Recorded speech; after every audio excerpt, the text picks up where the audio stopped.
ಬರೀ ಸಿಗರೇಟ್ಗೋಸ್ಕರ ಕಾಫಿಗೋಸ್ಕರ ಅವರಲ್ಲಿ ಕೂತಿದ್ದಕ್ಕೋಸ್ಕರ ಏನಾದರೂ ಅಕಸ್ಮಾತ್ ಅವ್ರನ್ನ ಬಳ್ಳಾರಿ ಜೈಲಿಗೆ ಶಿಫ್ಟ್ ಮಾಡಿದ್ದೇ ನಿಜ ಆಗಿದ್ದರೆ ಅದು ತಪ್ಪು ಸರ್. ರಾಜಾತಿಥ್ಯ ನಡೀತಾ ಇದೆ ಅಂತಕ್ಕಂಥದ್ದು ಆರೋಪ ಬಂದು ಭಾಳಷ್ಟು ಜನ ಆ ಸಂದರ್ಭದಲ್ಲಿ ಸಸ್ಪೆಂಡ್ ಮಾಡಿದರು. ಹವ್ಯಾತವಾಗಿ ನಡೀತಕ್ಕಂತಹ ಈ ರೀತಿಯ ವ್ಯವಸ್ಥೆಗಳನ್ನು ತಡೆಗಟ್ಟೋದ್ರ ಕಡೆ ಹೆಚ್ಚಿನ ಗಮನ ಹರಿಸಿದ್ರೆ ಪ್ರಾಯಶಃ ಕರೆಕ್ಟಾಗಿರುತ್ತೆ. ಸರ್, ಅವತ್ತೊಂದಿನ ಮರ್ಡರ್ ಆಗಿತ್ತು ಸರ್.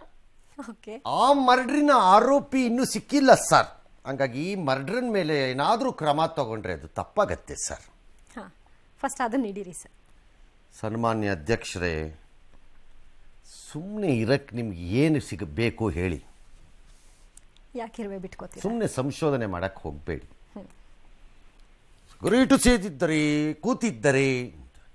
ಕೂತಿದ್ರಿಂದ ಆಕಾಶ ಕೆಳಕ್ಕೆ ಬಂದಿದೆ ಅಂತ ಇಲ್ಲಿ ಯಾವನು ಹೇಳ್ತಾ ಇಲ್ಲ. ಆದರೆ ಅದು ತಪ್ಪು ಅನ್ನುವ ಪರಿಜ್ಞಾನ ಅಥವಾ ಎಚ್ಚರಿಕೆ ಇರಬೇಕಿತ್ತು ಅಷ್ಟೇ. ಕ್ವಶನ್ ಅದು. ಅದರಿಂದ ರೇಣುಕಾಸ್ವಾಮಿ ಮರ್ಡರ್ ಕೇಸ್ ಮೇಲೆ ಏನಾಗುತ್ತೆ ಅಂದರೆ ಏನೂ ಆಗಲ್ಲ. ಅದು it's not related. I agree. But ಇಷ್ಟೆಲ್ಲ ಗಮನದಲ್ಲಿ ಇದ್ದಾಗ ಅದರಲ್ಲಿ ಎಚ್ಚರಿಕೆಯಿಂದ ಇರಬೇಕು ಎಂಬಂಥ ಕನಿಷ್ಠ ಇದು.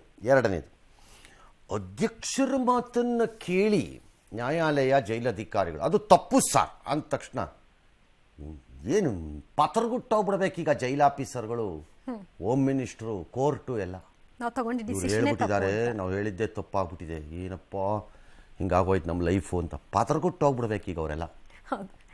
ಸುಮ್ಮನೆ ಇರ್ರಿ. ನಿಮ್ಮ ಹೇಳಿಕೆ ತೊಗೊಂಡ ಕೇಸ್ ಮೇಲೆ ಏನು ಎಫೆಕ್ಟು ಆಗಲ್ಲ. ನೀವು ಹೇಳೋದ್ರಿ ಅಂತ ಯಾವ ತೀರ್ಮಾನವೂ ಆಗಲ್ಲ. ಇಲ್ಲಿದ್ರೇನು ಅಲ್ಲಿದ್ರೆ ಏನು. ಸೈಲೆಂಟಾಗಿ ಇರೋದು ಕಲ್ತ್ಕೊಳ್ಳಿ. ಸ್ವಲ್ಪ ಕಾನೂನು ಬಿಡಿ, ಅದೇನು ಮಾಡುತ್ತೋ ಮಾಡಲಿ. ಫಿನಿಶ್ಡ್. ಆರೋಪಿ ಒಬ್ಬ ಆದರೆ ಇಂದಿನ ಕೈದಿ ಒಬ್ರು ಹೇಳ್ತಾರೆ ಸರ್, ಅಲ್ಲಿ ಎಲ್ಲಾನು ಸಿಗುತ್ತೆ ಅಂತ. ಕೈದಿಗಳು ಈ ರೀತಿ ಆಚೆ ಬಂದು ಈ ರೀತಿ ಸ್ಟೇಟ್ಮೆಂಟ್ಸನ್ನ ಮಾಡ್ತಾ ಇರ್ತಾರೆ.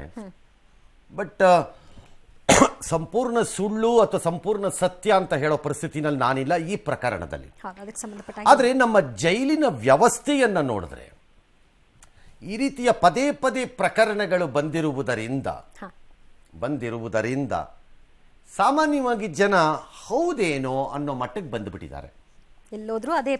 ಬಂದುಬಿಟ್ಟಿದ್ದಾರೆ. ಅದಾಗದಂಗೆ ನೋಡ್ಕೊಳ್ಬೇಕಾದ ಈಗ ನಿಮ್ಮ ಜವಾಬ್ದಾರಿ. ಇನ್ನೂ ಪಾಠ ಕಲೀಲಿಲ್ಲ, ಇನ್ನೊಂದು 6 ತಿಂಗಳಾದ್ಮೇಲೆ ಇನ್ನೊಂದು ಕೇಸ್ ಬರುತ್ತೆ ಅಂತ ಇಟ್ಕೊಳ್ಳಿ. ಇದೇ ಅಲ್ಲ, ಯಾವುದೋ ಆರ್ಡಿನರಿ ಕೈದಿ, ಯಾರೋ ಒಬ್ರು ಸಿಂಪಲ್ ಕೈದಿದೆ ಬರ್ಬೋದು, ಬೇಕಾರೆ ಬಂದ್ರೆ ಮತ್ತೆ ಇದೇ ಮುಜುಗರ ಆದರೆ ಆಗತ್ತೆ. ಆಗ ನಿಮಗೆ ಆಗದಿದ್ರೆ ಏನು ಮಾಡ್ತೀರಿ? ಇವತ್ತು ಪಾಪ ಪರಮೇಶ್ವರ್ ಅವರು ಸ್ವಲ್ಪ ಬೇಜಾರು ಮಾಡ್ಕೊಂಡು ನಿಮಗೆ ಬೇರೆ ಏನು ಇಲ್ವೇನ್ರಿ ಅದು ಬಿಟ್ಬಿಡಿಪ್ಪ ಅಂತ. ನಾವು ಬಿಡಲ್ಲ ಸರ್. ಯಾಕೆ ಬಿಡಬೇಕು? ಅದು ಈ ಕಡೆಗೋ ಆ ಕಡೆಗೋ ಏನೋ ಒಂದು ಇತ್ಯರ್ಥ ಆಗಬೇಕು. ದರ್ಶನ್ ಹೌದು ಆತನೇ ಕೊಲೆಗಾರ, ಆಗಾಯ್ತು ಹಾಕ್ರಿ ನೇಣಿಗೆ ಅಂತ ಇಲ್ಲಿ ಯಾವನು ಹೇಳಕ್ಕಾಗಲ್ಲ. ಅಥವಾ ಅವ್ರು ಮಾಡೇ ಇಲ್ಲ,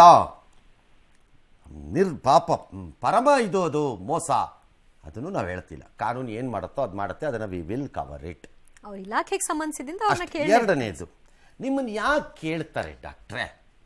ನೀವು ಸ್ವಲ್ಪ ಮಾತಾಡ್ತೀರಿ, ಶಾಂತಚಿತ್ತವಾಗಿ ಸ್ವಲ್ಪ ಮಾತಾಡ್ತೀರಿ ಅಂತ ನಿಮ್ಮನ್ನು ಕೇಳ್ತಾರೆ.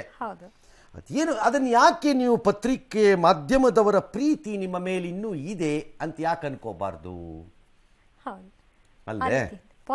ಎರಡನೇದು, ನೀವು ಹೆಚ್ಚು ಮಾತಾಡಬೇಕು ಡಾಕ್ಟ್ರೇ. ಯಾಕೆ ಸರ್?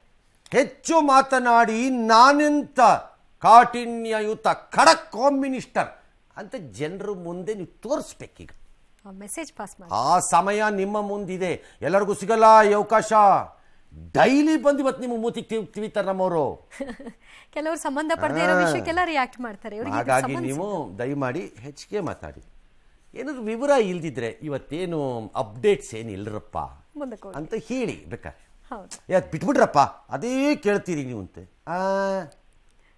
ನಿಮಗೆ ಅದೇ ಮಾಡಲ್ವಾ ನೀವು ಮೂರೊತ್ತುವೆ ಹಂಗೆ